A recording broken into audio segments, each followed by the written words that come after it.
Hi, all. Here we are again, one of the 30-day consecutive web challenge sessions, 30 consecutive sessions. And I would like to explain just for a moment now, the reason there aren't 30 up on on this channel is that some of them were not production worthy. So I did those videos, but just didn't add them out there for you to see. Today, I thought that we would follow up the highly successful session yesterday where we talked about the insults of Shakespeare's characters, which I thought was very funny. And I read a few things from the book, and I don't want to seem like a one trick pony here, but I do have this book, Quotationary, the all new authoritative source for over 20,000 quotations. That's a lot of quotations. I used to read this during breakfast.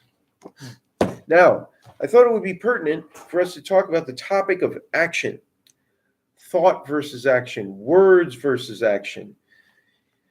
In the modern day, there is so much talk and so much discourse and social media and reports being generated at an unprecedented rate. I don't remember what the stat was, something like the amount of knowledge in the world, or at least information, was doubling every 2 years. I think this is what I heard, possibly due to a lot of machine data as well. But I digress. On to the quotes about action. And I'll just introduce this by saying that some of the quotes really they're really proponents of action, and they value action above thought. This is the difference between, traditionally you might hear, aim, aim, aim, fire, versus fire, aim, fire, aim. So let's start with Winston Churchill. He's one of my favorite people in the whole wide world.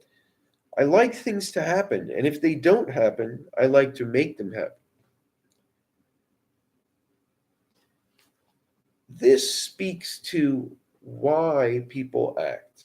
Action follows conviction, not knowledge. So, action motivated by emotion rather than thinking. In a second, I'll quote some people who thought otherwise. So, some will value action over anything, basically, and they'll think that talking and thought are pretty much a waste of time. But movement, as Ernest Hemingway says, never confuse movement with action. So this is similar to when people say busyness for the sake of busyness doesn't necessarily accomplish anything. You could be busy and doing nothing of value for yourself, the organization.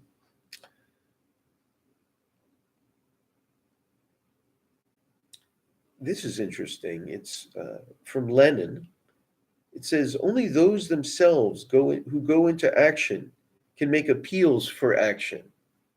So that's taking this on sort of a broader level beyond one's personal action, but who even has the right to exhort others?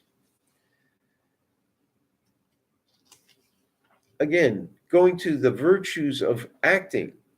Drastic action may be costly, but it can be less expensive than continuing inaction. This is more of the fire, aim, aim school of thought. Interesting historical detail here of a well-known man of action, Julius Caesar. Caesar slept generally in his chariots or litters, employing even his rest in the pursuit of action. So I guess While I initially thought maybe these were parked chariots or litters, perhaps it was the other way around, and he was sleeping in the chariot while someone else drove it. Now, action and talk. Ben Franklin, another hero of mine. Well done is better than well said. Speak little, do much. So we don't have to say necessarily that this is talking about causality of action, whether it's emotion or not. This is more about the appropriateness or even value of talking versus acting. Tom Warson, if a picture is worth 1,000 words, one act is worth 1,000 pictures. Here's a person who really values action. Anonymous, after all is said and done, more is said than done. Now, an opposing view, which speaks more to reasons to restrain action. Henri Amiel, who I don't know, action limits us, whereas in the state of contemplation, we are endlessly expansive. Thought and contemplation is superior to action, diametrically opposed to what we just heard. Ralph Waldo Emerson, thought is the seed of action. Anthony J., thought is a prelude to and not an alternative to action. All right, well, it sounds like he's trying to find the middle ground here. We have some people who just think we should act based on emotion or otherwise, just act. Others who think we should hold off from acting because the action will be misdirected, wrong-headed, so forth. And here we sort of get a balance. Thought is a prelude to and not an alternative to action. One must act but also think. But there are more contradictions. He who reflects too much will accomplish little. Not so different.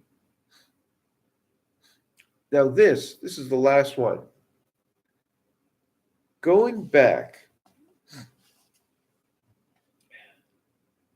to thought preceding action or action preceding thought, the man of thought who will not act is ineffective.